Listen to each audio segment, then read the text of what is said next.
installation manual for details. Jointing the boards with Fermacell joint stick adhesive is fast and strong. Fermacell joint stick adhesive is applied to the edge of the fixed board as a 3 mm continuous feed. The homogeneous composition of Fermacell square-edged boards is particularly suited to this jointing technique. As the installation continues, the next board is fixed with a screw in the lower left-hand corner.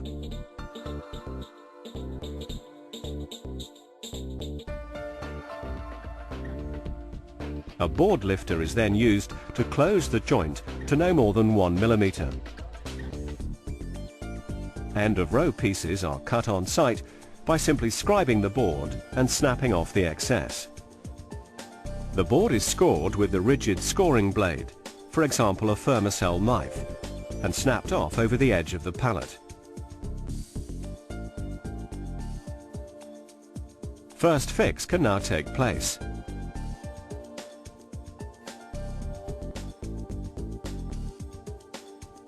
Electrical cables can easily be drawn through the preformed cutouts for transverse distribution.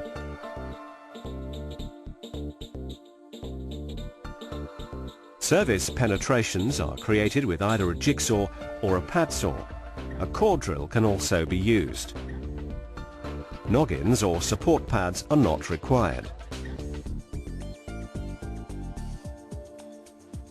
If required, insulation is installed between the studs at this stage. It must be fitted tightly to avoid gaps, which would otherwise reduce the insulation value of the partition.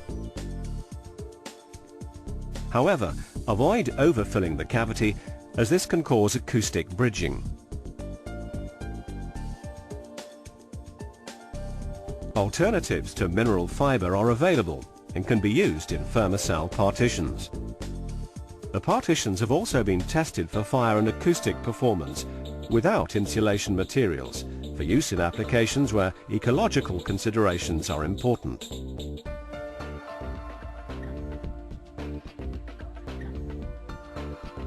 It's important to ensure Fermacell boards are installed symmetrically on the same studs.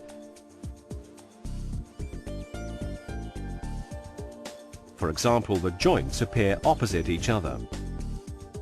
Staggering the studs, as in conventional drywall, may result in deformation of the partition.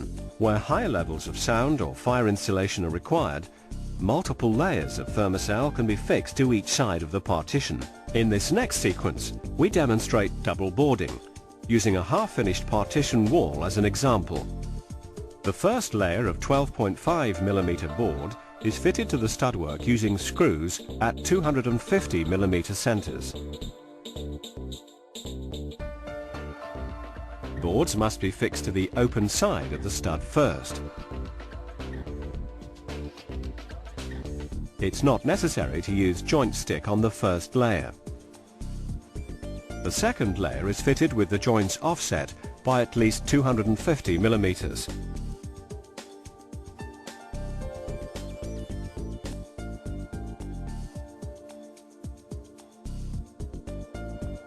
The second layer of boards is butt jointed using joint stick adhesive.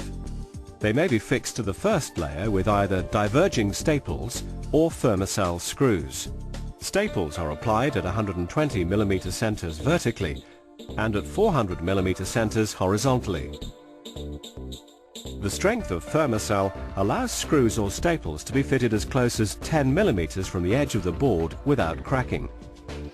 The same general principles apply to fixing Fermacell to timber studwork. Boards may be screwed or stapled, and as with steel studwork, a minimum 50 mm fixing face is required. Boards are most effectively cut with a circular saw fitted with an integral dust extractor.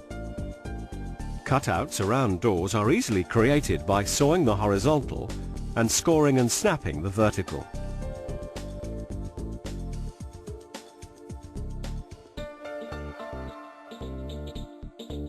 By notching the boards as shown, the joint is moved away from the area of highest stress.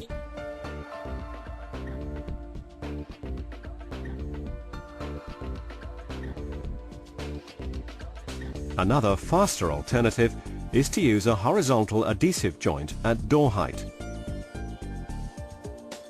Fermacell joint stick adhesive allows horizontal joints to be made without noggins.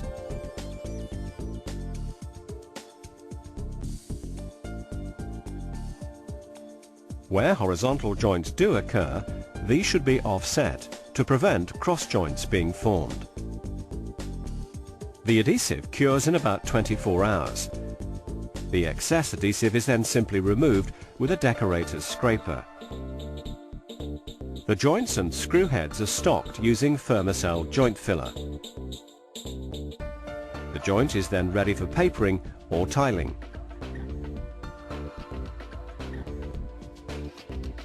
Where a Fermacell partition meets different flanking elements, joints should be created which can allow differential movement. There are a couple of ways to achieve this.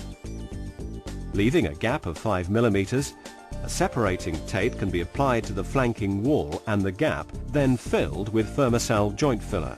The separating tape prevents the joint filler from bonding to the wall and creates an artificial hairline crack. The other way is to use a flexible acrylic compound to fill the gap. In this case, the gap should also be at least 5 mm. Where there is the possibility of deflection in the ceiling, a deflection head detail should be incorporated. Timber can also be used to create fire-rated deflection head details. The same principle applies where wind loads cause deflection in both directions on the exterior facade. End movement joints can be fabricated using C-studs. With fire-rated partitions, the overlap must be sufficient to maintain the correct overall board thickness.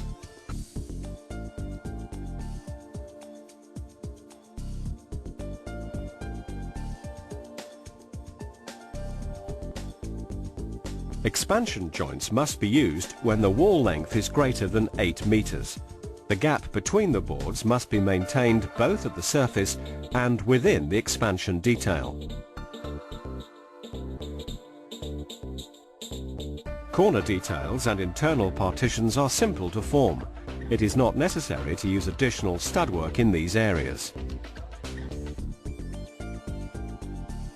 When rough-edged offcuts are jointed, Fermacell joint filler should be used, as joint stick is not a gap-filling adhesive. Boards are fixed first, leaving a gap of 5 to 7 mm. The joints are then filled, ready for finishing. Fermacell is factory-sized. The boards are ready for